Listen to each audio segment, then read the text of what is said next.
할렐루야. 예. 인생의 가장 기뻤던 순간을 떠올리면 무엇을 떠올리십니까? 인생의 가장 기뻤던 순간, 여러 가지로 떠올릴 수 있겠죠. 사랑하는 여인에게 고백을 했는데 그 여인이 예스 했을 때, 또 뭐 자녀의 탄생이나, 그리고 집을 구입해서 처음으로 입주했을 때, 입학했을 때, 취업했을 때, 이런 기뻐하는 순간들이 있죠. 근데 그 기쁨의 순간들이 지금 오늘 나의 기쁨의 순간은 되지가 못하죠. 그 기쁨이 계속 되어지지는 못하는 것 같습니다. 집을 크게 늘려서 집을 사서 들어갔는데, 그러니까 연세가 좀 많이 드시니까 40평대, 50평대 아파트를 청소하는 게 너무 힘드신 거예요. 그때는 구입했을 땐 너무 좋고 행복했는데 연세가 드시니까 너무 힘든 거죠. 짐이 돼서 연세 많으신 지긋한 권사님이 집을 확 줄여서 이사를 가시더라고요. 너무 행복하다고. 그러니까 절대적인 기쁨이 우리 인생 가운데 있을 수는 없는 것 같아요. 근데 오늘 누가복음에 보면 예수님께서 2번에 걸쳐서 제자들을 전도 여행을 보내십니다. 9장에 12제자를 파송하시고 10장에서는 70명의 제자를 둘씩 짝지어서 파송하시는데, 전도 여행 해보셨습니까? 예. 우리 교회 CCC 출신이 많으셔가지고 거지 전도 여행 해보셨습니까? 쉽지 않죠. 예. 그냥 아무것도 안 가지고 하나님이 말씀하신다 생각하고 복음 하나 들고 전도 여행을 하면 결코 쉽지 않습니다. 예수님도 제자들을 보내면서 3절에, 오늘 읽진 않았지만 3절에 이렇게 말씀하십니다. 갈지어다 내가 너희를 보냄이 어린 양을 이리 가운데 보낸가 같도다. 예수님이 보호는 하시지만, 너희를 보호하고 있지만 이리 가운데 너희를 보내는 것 같다. 근데 무엇을 이리 가운데요? 그냥 다 성장한 양도 아니고 어린 양을 이리 가운데 보내는 것 같다. 그게 예수님의 심정이셨습니다. 결코 쉬운 일이 아닌 것을 우리가 알 수가 있죠. 70명의 제자들이 전도 여행하면서 노숙도 하고요, 먹을 것이 없어서 고생도 하고, 사람들이 때로는 핍박하고 시비를 거는 사람들도 있었을 것입니다. 그런데 돌아와서 제자들이 고백하는 것은 고난에 대한 고백은 하나도 없고 한결같이 그들이 하는 고백이 17절의 고백입니다. 우리 17절 말씀을 같이 한번 읽어볼까요? 70인이 기뻐하며 돌아와 이르되 주여 주의 이름이면 귀신들도 우리에게 항복하더이다. 아멘. 이들이 고백하는 게 뭐죠? 귀신들이 주의 이름이면 항복합니다.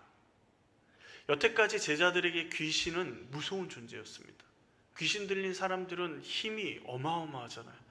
그리고 뭐 별의별 얘기를 다 하니까 두려움의 존재였죠. 그런데 전도 여행 기간 동안에 자신들의 능력으로는 절대 일어날 수 없는 놀라운 능력이 그들 가운데 일어난 것입니다. 자신이 그렇게 믿고 따르는 예수 그리스도의 이름으로 명령을 했더니 자신들에게 누가 항복을 했다고요?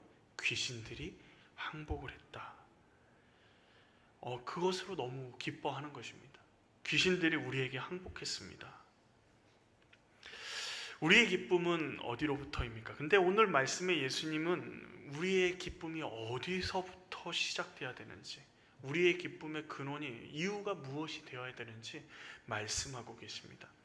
먼저 첫 번째, 우리의 기쁨의 이유는 우리를 해칠 자가 없다는 것에 있습니다.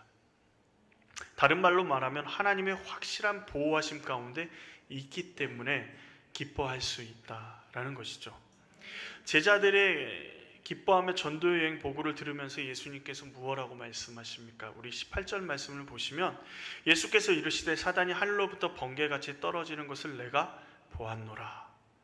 그러니까 18절 말씀은 제자들이 이미 보고하기 전에 제자들의 그 전도 여행을 통해서, 사역을 통해서 사단이 패배했음을 예수님은 이미 보았다라고 말씀하시는 겁니다. 그리고 19절 말씀에 내가 너희에게 뱀과 정갈을 밟으며 원수의 모든 능력을 제어할 권능을 주었으니 너희를 해칠 자가 결코 없으리라. 제자들은 귀신이 항복한 것에, 예수 그리스도 이름에 귀신들이 항복한 것을 기뻐했지만 예수님께서 그들에게 준 권세는 어떤 뱀과 정갈을 밟으며 원수들의 모든 능력을 제어할 권세를 주셨다라고 말씀하십니다. 그들이 생각하는 것보다 훨씬 많은, 훨씬 놀라운 권세를 주셨습니다. 뱀과 정갈은 광야나 사막 가운데서 숨어 있다가 갑자기 우리의 생명을 빼앗을 수 있는 위협적인 존재들이죠. 사단이 그거와 같다라는 것이죠. 우리가 생각하지도 못하는 순간에 우리에게 어려움을 주게, 그리고 우리에게 힘든 일에 빠지게 하고 우리를 유혹해서 넘어지게 하는 존재가 사단, 그리고 뱀과 정갈과 같은 사단의 존재입니다. 그런데 그 존재를 짓밟아버리고 물리칠 수 있다라고 말씀하십니다. 거기에 모든 능력을 제어할 수 있는 권능을 주셨다라고 말씀하시죠. 그리고 그 이야기의 결론이 뭐죠? 예수님의 말씀의 결론이 너희를 해칠 자가 결코 없으리라. 예수님을 믿으면 우리를 해칠 자가 결코 없다는 말씀에 동의하십니까? 예. 그런데 저는 이 말씀을 묵상하면서 제일 먼저 떠올랐던 사람이 손양원 목사님과 그 두 아들이었습니다. 예수님을 그렇게 믿음으로 고백하고 예수님을 사랑했던 그들을 예수를 믿는다라는 이유만으로 죽이고 핍박하고 했던 그 모습. 그렇다면 지금 예수님이 하신 말씀, 너희를 해칠 자가 결코 없으리라 라는 이 말씀이 성경의 말씀에도 야고보, 베드로, 바울, 밤모섬에 유배당한 요한, 그 모든 사람에게도 해당되지 않는 말씀인 것 같은데, 19절 말씀대로 하면 우리가 평안하게 살다가 행복한 순간에 주님의 곁에 가야 될 것 같은데, 예수를 믿고 사랑했다고 하는 사람들의 인생들을 보면 그렇게 보이지가 않습니다. 이런 걸까요? 연애할 때 여자친구에게, 그리고 사랑하는 아내에게 결혼하자고 이야기할 때 어른들이 우스갯소리로 얘기하죠. 손에 물 한 방울 안 묻히게 하겠다라고 얘기해요. 그런 얘기 듣고 결혼하셨습니까? 근데 더 놀라운 것은 손에 물 한 방울 안 묻히게 하겠다라고 이야기한 그분이 본인의 손에 물 한 방울 안 묻히는 게 정말 신기한 거죠. 그러면 따지죠. 왜 거짓말을 하느냐? 왜 거짓말을, 나를 속이고 결혼했느냐? 야, 결혼했으면 끝이지, 뭐 이렇게 얘기할 수도 있고, 그렇죠. 근데 거짓말을 왜 하느냐? 그러면은 뭐 별의별 얘기를 다 변명으로 이야기합니다. 그런데 예수님도 믿기 전에 너희를 해칠 자가 결코 없으리라 말씀하셨지만, 이제 잡은 물고기가 믿고 나서 너희가 고난을 감당해야 된다라고 말씀하시는 걸까요? 거짓말을 예수님이 하셨던 걸까요? 우리 예수님은 거짓말을 하시는 분이 아니시라는 것을 우리는 다 알고 있습니다. 그렇다면 지금 너희를 해칠 자가 결코 없으리라고 예수님이 말씀하셨던 이 말씀이 우리가 생각하는 것과 예수님이 생각하시는, 말씀하시는 것과 내용이 다른 것을 우리가 생각할 수 있겠죠. 조금 생각해 보면 사단은 우리가 이 세상에서 부귀영화를 누리고 살아가는 것, 이 세상에서 소위 말하는 잘 나가는 삶을 살아가는 것을 사단은 싫어할 이유가 하나도 없습니다. 그런데 사탄이 싫어하는 것이 무엇입니까? 우리가 예수를 믿고 하나님의 자녀로 살아가는 것은 끔찍히 싫어하는 것이죠. 세상에서 부귀영화를 누리고 성공하고 떵떵거리면서 살아가는 것은 사단에게는 아무런 문제가 되지 않습니다. 그들은 자신의 손안에 있기 때문에 그렇죠. 언제든지 쓰러뜨리고 넘어뜨리고 고난도 줄 수 있고 마음대로, 자기들 마음대로 할 수 있는 존재들입니다. 그런데 예수를 믿고 구원받은 사람은 어떻습니까? 그들은요, 아니 우리는요, 사단의 영역에서 벗어난 사람들입니다. 사단 마음대로 할 수 있는 존재가 아니에요. 비록 우리에게 유혹도 주고 고난도 주고 어려움도 주고 상황 가운데 힘들게 하지만 아무런 우리를 완전히 쓰러뜨릴 수 있는 존재가 사단이 우리를 쓰러뜨릴 수가 없습니다. 더구나 구원받은 사람들은 세상 가운데 하나님의 말씀대로 살아가고 주님의 뜻을 이 땅 가운데 이루면서 하나님의 나라를 확장해가는 사람들이죠. 신기하게 예수를 믿는 사람들이 살아가는 곳에 예수를 믿는 사람들이 더 많아지게 되고 하나님의 나라가 더 확장되는 것들을 보게 됩니다. 놀라운 것은 예수를 믿는 사람들이 많아지는, 주님의 복음이 전해지는 그 땅에 자유함이 선포되는 것이죠. 그런데 이 나라는 왜 이 모양이 이 꼴이냐라고 이야기하시는 분도 계시지만 문제는 우리에게 있는 거죠. 예수를 믿는 우리가 하나님의 말씀대로 살아가지 않는 것이 문제인 것이죠. 사단은 사람들이 예수를 믿고 예수 말씀대로 살아가지 못하는 것에 자신의 모든 힘을 전력을 다해서 막기 위해서 투자합니다. 그렇다면 오늘 말씀에 다시 돌아와서 예수님께서 너희를 해칠 자가 결코 없으리라고 하신 말씀은 육체적인 부귀나 영화, 세상의 성공을 그리고 고난이 없다라는 말씀이 아닙니다. 우리 영혼이 예수님으로부터 떨어지게 할 어떠한 힘도 권세도 없다라고 말씀하고 계시는 겁니다. 우리가 잘 아는 로마서 8장 38절 39절의 사도 바울은 이렇게 고백하죠. 내가 확신하노니 사망이나 생명이나 천사들이나 권세자들이나 현재일이나 장래일이나 능력이나 높음이나 기쁨이나 다른 어떤 피조물이라도 우리를 우리 주 그리스도 예수 안에 있는 하나님의 사랑에서 끊을 수 없으리라. 예수님께서 너희를 해칠 자가 결코 없으리라 라는 이 말씀은 그리스도의 사랑에서 심지어 천사들조차도 사망조차도 우리를 끊을 수 없다라는 말씀을 하시는 것입니다. 사단은 우리를 넘어지게 하려고 때로는 좋게도 때로는 나쁜 환경 가운데도 여러 가지 어려움 가운데도 인간관계 가운데서 어려움을 주는 상황 가운데서도 예수님의 사랑 가운데에서 우리가 떨어지게 만들려고 온갖 방법을 다 사용하지만 우리를 주님의 사랑에서 끊을 수 없다라는 것이 주님의 약속하신 그리고 우리가 기뻐할 수 있는 이유입니다. 어떤 상황 가운데서도 주님이 우리를 붙들고 계시는구나. 두 번째 우리가 기뻐해야 될 이유는 우리의 이름이 하늘에 기록되어 있기 때문에 그렇습니다. 20절 말씀을 우리 다 같이 한번 읽어볼까요? 그러나 귀신이 너희에게 항복한 것으로 기뻐하지 말고 너희 이름이 하늘에 기록된 것으로 기뻐하라 하시니라. 예수님은 제자들의 잘못된 태도에 대해서 잘못된 것으로 인해 기뻐하는 것에 대해서 말씀하고 계십니다. 귀신들이 너희에게 항복한 것으로 기뻐하지 말라. 17절에 제자들이 기뻐했던 것은 예수님께서도 함께 기뻐해 주실 거라고 생각했던 것은 귀신들이 자신에게 항복해서 쫓겨나간 것들에 대해서 보고하면 야 잘했다 정말 그런 일이 있었냐라고 예수님이 말씀하실 것 같았는데 제자들의 기쁨은 귀신이 자신들에게 항복한 거였고 평소에 자신들에게 일어나지 못할 엄청난 일이 일어난 것이 기뻐했는데 그리고 자신들이 이러한 일을 예수님의 이름으로 할 수 있다는 것 자체에 기뻐했는데 그런데 예수님은 무엇을 기뻐하라고 얘기하시죠? 그것들이 기뻐할 것이 아니다. 너희 이름이 하늘에 기록된 것을 기뻐해야 한다 라고 말씀하시는 거예요. 그러면 이렇게 생각해요. 귀신이 쫓겨나가는 것에 대해서 기뻐하는 것이 뭐가 나쁜 거냐? 주의 이름으로 그 일들을 행하고 그 능력을 기뻐하는 것이 무엇이 나쁜 거냐? 그것도 주님의 일이지 않냐? 하나님이 기뻐하실 일이지 않냐? 라고 이야기할 수 있습니다. 물론 그렇습니다. 그런데 지금 예수님이 말씀하시는 것은 너희가 정말 기뻐해야 되는 것은 정말 중요한 일은 무엇이라고 얘기하는 것이죠? 하늘에 기록된 것을 기뻐하는 것이다. 하늘에 너희 이름이 생명책에 기록된 것을 기뻐해야 된다라고 말씀하시는 겁니다. 왜냐하면 마태복음 7장 22절 23절에 이렇게 말씀하시기 때문에 그렇죠.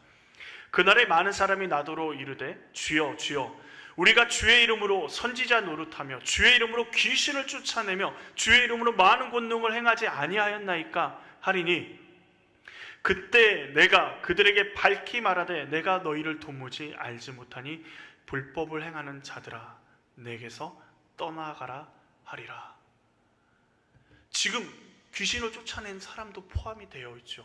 그런데 마태복음에서 말씀하시는 주의 이름으로 능력을 행하고 귀신을 쫓아낸 이 사람들을 예수님은 뭐라 그러십니까? 불법을 행하는 자라고 말씀하십니다. 그들은 주님을 믿는다고 하였고 주님의 이름으로 많은 사역들을 감당했습니다. 그러나 그들이 주님의 사역을 하는 것보다 그들은 자신의 일을 하는 사람이 되었습니다. 자신의 이름이 높아지고 자신이 원하는 일들을 해나간 것이죠. 이런 일들은 우리에게 중요한 것을 놓치게 합니다. 오늘 17절 말씀을 한번 보십시오. 70인이 기뻐하며 돌아와 이르되 주여 주의 이름이면 귀신도 우리에게 항복하더이다. 뭐에 포인트가 있죠? 주의 이름이면 귀신이 항복한 것에 이들의 힘이 실려 있습니까? 우리에게 항복하더이다. 주의 이름이면 우리에게도 항복하는 귀신, 자신에게 향하게 되는 것이죠. 자기 자신에게, 자신이 한 일, 예수 그리스도 하나님의 능력을 힘입어서 했던 그 모든 일들이 누구와 한 일이 되는 것이죠. 자랑하기 시작하고 그것이 기쁨이 되면요, 내가 높아지고 내가 한 일이 되는 것이죠. 내가 이만큼 했어, 내가 이런 일들을 했고 내가 주님의 사역들을 이만큼 감당했어 라고 이야기하는 것이 되는 것이죠. 그런데 20절 말씀을요, 메시지 성경을 보면 이렇게 이야기하고 있습니다. 메시지 성경이 뭐냐면 유진 피터슨이라는 학자가 현대말로, 현대의 언어로 성경을 해석해 놓은 책입니다. 20절 말씀에 이렇게 얘기합니다. 너희가 하나님을 위하여 하는 일이 아니라, 너희가 하나님을 위하여 하는 일이 아니라 하나님께서 너희를 위해 하시는 일, 바로 그것이 너희가 기뻐해야 할 제목이다. 내가 하나님을 위해서 무슨 일을 했느냐가 내 기쁨이 되는 거면 안 되고, 어떻게 해요? 하나님께서 우리를 위해서 어떤 일을 행하셨느냐가 우리의 기쁨이 되어야 한다라는 것입니다. 지금 마태복음에 이 행한 사람들은, 그리고 지금 70여 명의 사람들은 자신이 행한 능력이 자신과 하나님과의 관계를 증명해 준다라고 생각했습니다. 자신이 하나님을 위해서 하는 일이 그래서 기뻐한 것이죠. 그러나 내 능력과 내가 하는 사역은 하나님과의 친밀한 관계를 증명할 수 있는 증명의 도구가 될 수 없습니다. 능력을 행해도, 사역을 멋있게 해도 하나님과의 관계가 없는 삶을 살아갈 수 있는 것이죠. 마태복음에서 이야기하지 않습니까? 능력은요, 있을 수도 있고 없을 수도 있습니다. 세상 사람들이 수많은 은사들을 가지고 하나님께서 은사를 주십니다. 방언을 하는 사람, 병을 고치는 사람, 예언을 하는 사람, 별의별 은사들이 다 있습니다. 그러나 그것들은 있을 수도 있고 없을 수도 있습니다. 주님이 기뻐하시면 그것을 주실 수도 있고, 우리에게 필요 없으면 안 주실 수도 있는 것이죠. 주님은 그것으로 기뻐하지 않으십니다. 하나님이 우리에게 행하신 일로 기뻐하신다. 그리고 우리가 기뻐하기를 원하십니다. 그것이 무엇이죠? 너희 이름이 하늘에 기록된 것으로 기뻐하라, 이 말씀이죠. 그 의미가 무엇입니까? 요한계시록 20장 12절에 또 내가 보니 죽은 자들이 큰 자나 작은 자나 그 보좌 앞에 섰는데 책들이 펴져 있고 또 다른 책들이 펴졌으니 곧 생명책이라. 죽은 자들이 자기 행위에 따라 책들에 기록된 대로 심판을 받으니. 여기서 말하는 생명책은 예수 그리스도를 의미합니다. 하나님께서 우리를 위해서 하신 일은 예수 그리스도를 보내셔서 우리를 구원하신 일이죠. 예수님으로 인해서 우리가 구원받은 것, 구원의 기쁨이 우리의 기쁨이 되어야 된다라는 거죠. 하늘에 기록되었기 때문에, 너희가 구원받았기 때문에 기뻐해야 된다. 여러분, 구원의 기쁨이 있으십니까? 아멘. 구원의 기쁨이 있는데 때로는 힘들 때는 어렵잖아요. 근데 구원의 기쁨은요, 어디서 나오는지 아십니까? 구원의 확신에서 나옵니다. 우리가 주님께서 우리를 구원하셨다는 확신이 없으면 구원의 기쁨을 누리며 살아갈 수가 없어요. 그래서 하나님이 나를 구원하셨다라는 확신이 없으시면 말씀을 보시고, 그리고 구원의 확신 가운데 우리가 나아갈 수 있어야 합니다. 우리의 능력이나 귀신이 떠나간 놀라운 사건을 기뻐하는 것은 그 사건은 시간이 지나면 사라져 버립니다. 그러나 예수님으로 구원받은 우리는 언제나 어디서나 주님 앞에 나아갈 수 있고, 우리의 아픔, 우리의 슬픔, 우리의 어려움, 우리의 상처난 마음을 가지고 주님 앞에 나아갈 수 있습니다. 왜냐하면 우리가 구원을 받았기 때문에. 그러기에 우리의 구원의 기쁨은 누구도 빼앗을 수가 없는 거죠.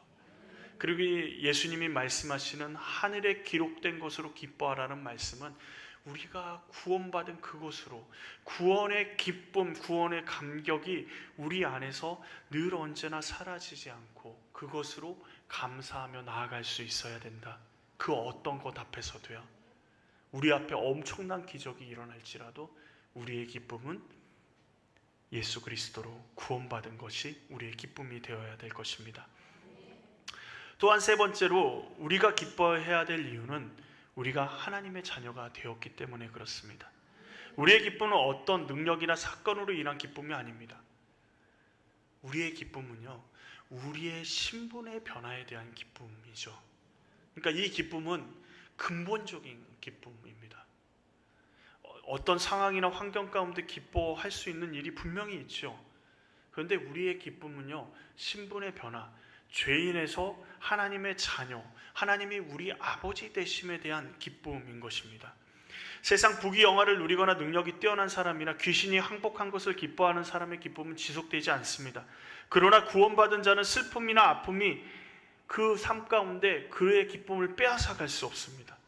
왜냐하면 하나님의 자녀된 기쁨이 우리의 기쁨의 근본이 되기 때문에 그렇습니다. 그 어떤 것도 흔들 수가 없습니다. 심지어 우리의 생명을 빼앗아 갈지라도 그 기쁨을 우리에게서 빼앗아 갈 수가 없는 것이죠. 예수님이 무엇으로 기뻐하십니까? 21절 3반절에 성령으로 기뻐하십니다. 성령, 하나님의 영으로 기뻐하고 계십니다. 그러니까 예수님도 자신의 뜻, 자신의 생각, 하나님이 아니라 하나님의 뜻으로 기뻐하고 계시는 거죠. 하나님만을 온전히 신뢰하고 기뻐하고 계시는 겁니다. 우리의 기쁨도 우리가 어떤 뛰어난 권세를 받고 능력을 가지고 있어서가 아니라 하나님이 우리를 받아주시고 우리를 영접해 주시고 우리를 자녀 삼아 주신 것이 우리의 기쁨이 될 수 있는 것입니다. 하나님과의 관계가 예수 그리스도로 말미암아 아버지와 자녀와의 관계가 됐습니다. 그래서 주님이 늘 언제나 우리에게 말씀하십니다. 너는 내 아들이다, 내 딸이다 라고 말씀하십니다. 우리의 능력이 아니라 하나님과의 관계로 인해 기뻐해야 하는 것이죠.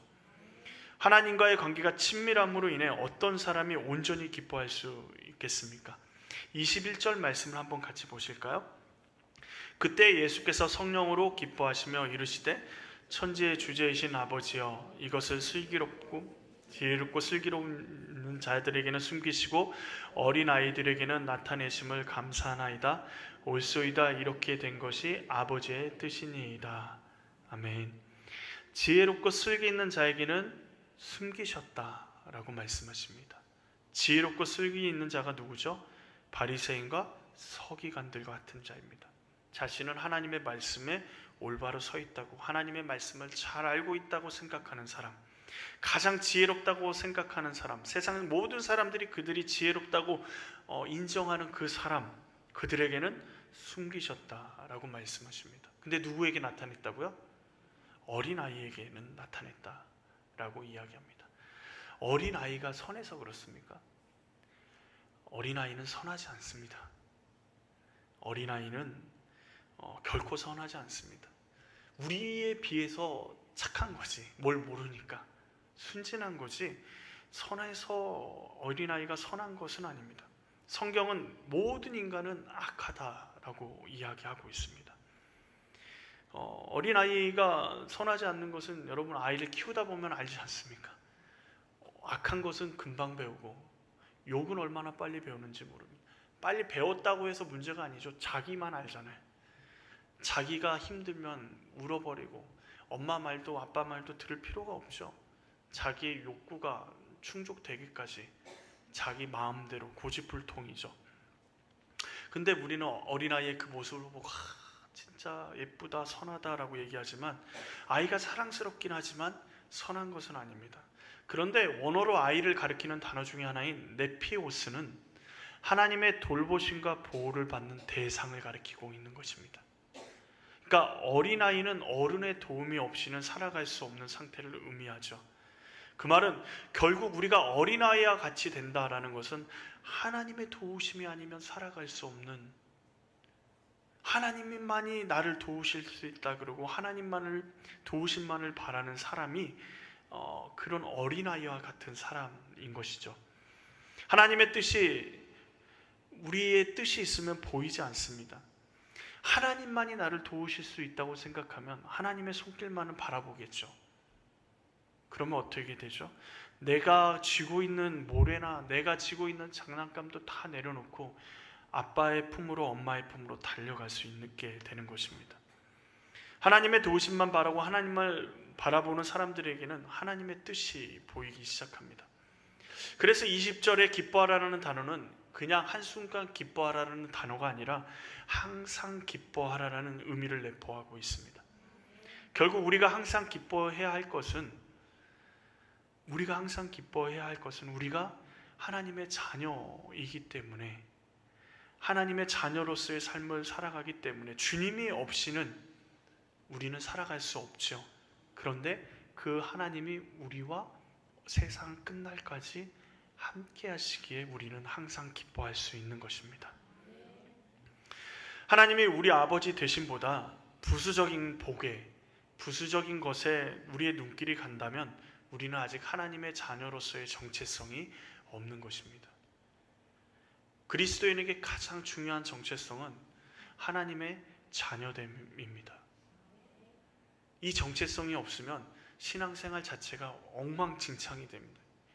그래서 예수 그리스도를 구주로 영접했다면 그 자녀됨에 대한 정체성을 항상 놓치지 않기 위해서 하나님 앞에 날마다 주님의 사랑 가운데 나아가시는 것이 필요합니다. 우리의 힘과 성공이 아니라 하나님을 바라봄이 필요한 것이죠. 여러분, 가장 두려운 것이 무엇입니까? 가장 두려운 것. 자녀가 갑자기 우리 앞에 보이지 않게 될 때가 두렵습니까? 가장 두려운 것이 갑자기 우리 앞에 죽음이 찾아오는 것이 두렵습니까? 무엇이 가장 두려우신가요? 고소공포증이 있어서 두렵습니까? 저희 아내가 좀 고소공포증이 있어서 조금만 높은 데 올라가면 막 힘들어합니다. 근데 정말 가장 두려운 것이 무엇일까요? 한번 생각을 해보죠. 뛰어난 아이디어로 여러분이 갑자기 엄청난 부자가 되었습니다. 그러니까 조금 부자가 아니라 몇 조의 돈을 순식간에 버는. 근데 돈이 많이 벌리면 어떻게 되죠? 가족들이 조금 이상하게 변하잖아요. 그런데 가족들이 굉장히 선해서 큰 돈에 흔들리지 않고 건강한 관계 가운데 서로 사랑하고 서로를 위하면서 살아가는 귀한 가족들의 모습을 가지고 있습니다. 그리고 건강도 굉장히 육체가 건강해서 평소에 감기 한 번 안 걸릴 처럼 건강한 몸으로 살아가고, 그 많은 돈을 가지고 많은 사람들을 도우면서 많은 사람들에게 존경을 받는 삶도 살아갑니다. 그리고 나이가 들어서는 건강하기 때문에 세계 여행을 다니면서 많은 것도 보고 많은 것도 즐기고 사랑하는 사람들과 귀한 시간들을 보냅니다. 그리고 죽기 한 일주일 전에 이제 병상에 누워서 여태까지 사랑했던 모든 사람들과 마지막 인사를 나누고, 이제 임종할 때는 모든 사랑하는 사람들이 지켜보는 가운데 평안하게 고통 없이 하나님의 품에 안겼습니다. 여러분 모두가 바라는 삶 아닌가요? 우리 모두가 바라는 삶 아닌가요? 바라는 죽음이지 않습니까? 그런데 하나님 나라에 죽어서 그 사람이 하나님 나라에 갔는데 천국문에서 천사가 생명책을 이렇게 뒤적뒤적하면서 이름이 뭡니까? 예, 최성현입니다. 이름이 뭐라 그랬죠? 최성현입니다. 근데 계속 뒤적뒤적거리는 거예요. 그러면서 천사가 말하는 것이, 당신의 이름이 여기 없네요. 당신은 여기에 들어갈 자격이 안 됩니다. 만약에 그랬다면 어떨 것 같습니까? 앞에 100년이 넘게 살아온 그 세월에, 평안하게 살아왔던 그 세월이 너무 축복으로 느껴질까요? 주님의 나라의 문 앞에서 당신의 이름이 없습니다 라고 이야기한다면 나의 잘 살아왔다고 자부심을 느꼈던 그 세월이 축복으로, 기쁨으로 느껴질까요? 그렇지 않을 겁니다. 가장 두려운 것이 무엇입니까? 가장 두려운 것이. 반대로 가장 큰 기쁨이 무엇입니까?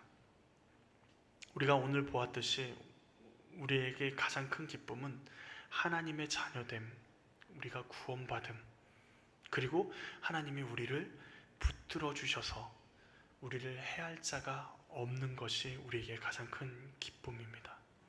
세상에 부족함 없이 살아가는 것, 건강도 중요하고 많은 것들을 누리며 살아가는 것도 정말 중요한 일입니다. 그리고 그것을 위해서 하나님 앞에 간구하는 것도 너무도 소중한 일입니다. 그런데 그 모든 것을 누리고도 하나님이 주님의 나라에서 내가 너를 모른다 라고 이야기한다면 얼마나 끔찍한 일입니까?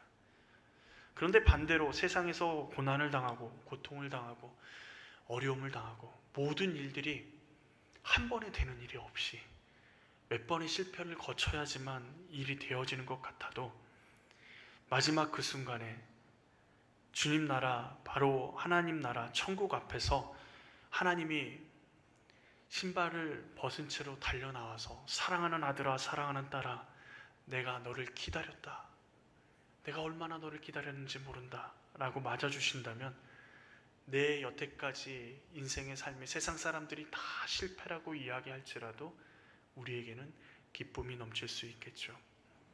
그 기쁨을 오늘 우리가 지금 누리며 살아갈 수 있습니다. 우리에게 진정한 기쁨은 오직 하나님께 있습니다. 고난도 슬픔도 아픔도 두려움도 우리에게 기쁨을 빼앗아 갈 수 없습니다. 왜요?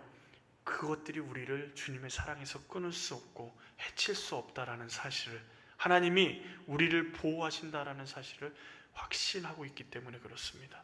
또한 우리의 이름이 하나님 나라의 생명책에 기록되어 있기 때문에 그렇죠. 그리고 가장 중요한, 우리가 하나님의 자녀이기에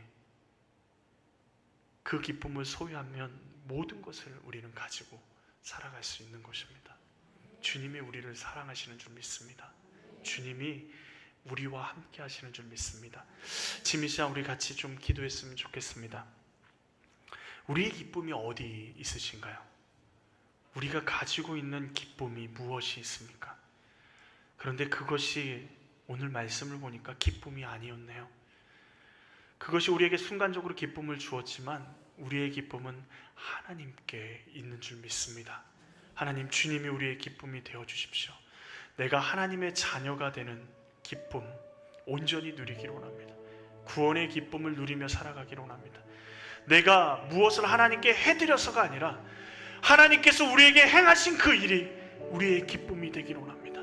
하나님이 십자가에 달려 죽으신 예수 그리스도를 통하여서 우리를 구원하신 그 일이 우리의 가장 큰 기쁨이 되고 우리의 가장 큰 즐거움이 되고 하나님의 자녀가 된 것이 우리의 가장 큰 정체성이 되어서 그 무엇도 흔들 수 없는 기쁨을 누리며 살아갈 수 있도록 하나님 우리를 붙잡아 주시옵소서. 우리 지금 이 시간 같이 주님 앞에 기도하며 나아가기를 원합니다. 같이 기도하시겠습니다.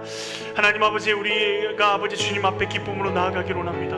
하나님 아버지, 이 세상에 많은 것들을 누리며 살아가기를 원하고 하나님 돈도 필요하고 명예도 필요하고 권력도 필요하고 하나님 아버지, 이 세상에 많은 인간관계 가운데 힘들고 지칠 때마다 하나님 아버지 주님 도와주십시오. 주님 아버지 우리에게 기쁨을 주십시오라고 이야기하지만 하나님 아버지 주님이 우리에게 행하신 그 일이 우리에게 가장 큰 기쁨인데 그 기쁨은 아버지 마른 아버지 강바닥처럼 다 말라버린 아버지 기쁨이 하나도 없이 사라져버리진 않았는지 하나님 아버지 우리에게 기쁨을 허락하여 주시고 우리에게 하나님이 주시는 참된 기쁨과 즐거움을 허락하여 주시옵소서. 우리가 하나님의 자녀됨상 하나님의 아버지 능력과 하나님이 우리를 해할 자가 없이 보호하시고 우리 주님 그리스도의 사랑에서 끊을 수 없다라고 말씀하시는 그 사랑 앞에 주님 우리가 나아갑니다. 하나님 아버지, 우리의 이름이 하늘에 기록되어 있고 우리가 구원받았음을 아버지 기쁨으로 주님 앞에 나아가게 하시고 주님의 놀라운 역사심이 아버지 주님의 놀라운 역사심이 우리 가운데 드러날 수 있도록 주여 도와주시옵소서. 주여 믿습니다. 은혜가 풍성하신 하나님 아버지, 우리의 기쁨이 오직 예수 그리스도로부터 시작됨을 다시 한번 말씀을 통해서 보았습니다. 그리스도의 사랑에서 누구도 끊을 수 없고, 그리스도의 사랑에서 우리를 늘 언제나 보호하시고 지키시는 하나님의 사랑을 보았습니다. 우리의 이름이 하늘에 기록되어 있기에 우리가 기뻐할 수 있음을, 우리가 하나님을 위해서 한 일 때문에 기쁜 것이 아니라 하나님이 우리를 위해서 행하신 그 일이 우리의 기쁨이 되는 것을 보았습니다. 하나님, 우리가 하나님의 자녀이기에 하나님이 늘 언제나 우리와 동행하시고 우리와 함께 하시고 우리를 지켜주심을 보았습니다. 아버지, 세상에 흔들리지 않게 하시고 하나님이 주시는 기쁨을 아버지 온전히 누리며 살아갈 수 있게 하여 주시옵소서. 이 세상 많은 것들을 누리고 마지막 날 심판대 앞에서 내가 너를 모른다 말씀하실까 두려워하며 오직 하나님만을 바라보며 하나님 앞에서 온전히 살아갈 수 있는, 하나님 안에서 참된 기쁨을 누리며 살아가는 우리의 삶 되게 도와주시옵소서. 예수님의 이름으로 기도합니다. 아멘. 우리 찬송가 23장 하나님께 같이 찬양 드리시겠습니다.